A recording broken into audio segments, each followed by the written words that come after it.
Hey everyone, Wiggles here. This is a quick guide showing you how to connect your controllers to your PC. There's a couple ways to do it, and I'll give you my suggestions for each method. Alright, let's get right into it. First off, there's so many different kinds of controllers and gamepads that you can use for your PC. So you got things like regular Xbox controllers, Switch controllers, PlayStation controllers, but you can also buy tons just on Amazon. There's all these third-party controllers as well. These really cheap controllers aren't nearly as good, but there definitely are tons of different options that you can have for gamepads. And the way you connect these is always either through plugging it in physically into the computer or through Bluetooth. Plugging in the controller into a computer is pretty easy. Typically, you just need some kind of USB cable like this, and then the other side to connect into the controller. And typically, the PC registers the controller right away. Sometimes you might need to download some kind of software to run it on your PC, so always just check with your gamepad to see if that is the case. But if you do this method with the cable, I highly recommend you get some kind of USB extender. These cords are really cheap and it's really great. It gives you way more flexibility when you're playing with your controller. You can move around more. Like you can see this cable's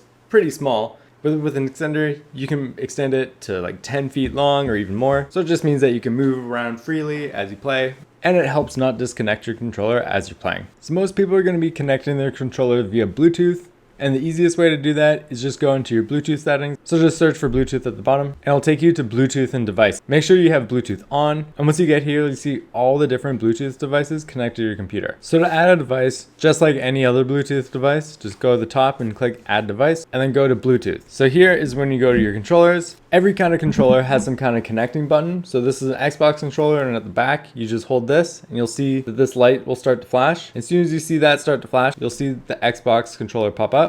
And now it's connected. And you can test by moving around in this menu and you'll notice that the Xbox controller can move the PC. But it's not just Xbox controllers, you can do any controller. All these controllers have some way to connect. So look at the manual and just figure out how to connect with it. But once it's searching, the PC should be able to find it pretty easily. If you are having troubles connecting via Bluetooth, you can always try plugging it in first, or maybe there's some kind of drive for your computer that you have to download first in order for the computer to recognize the controller. And then if you are playing a game on Steam, you'll notice in your library, no matter what game that you're looking at, there's this little menu on the right side for a controller, and you can go into there and go view controller settings. Here's where you enable the Steam input. This just allows you to use the controller, and right now I have two different controllers connected. So I have the Switch controller and I have the Xbox controller, and here it actually recognizes it. So I can have different layouts per controller, which is pretty cool, and this is per game. One really cool thing about this is that there's community layouts already built for you.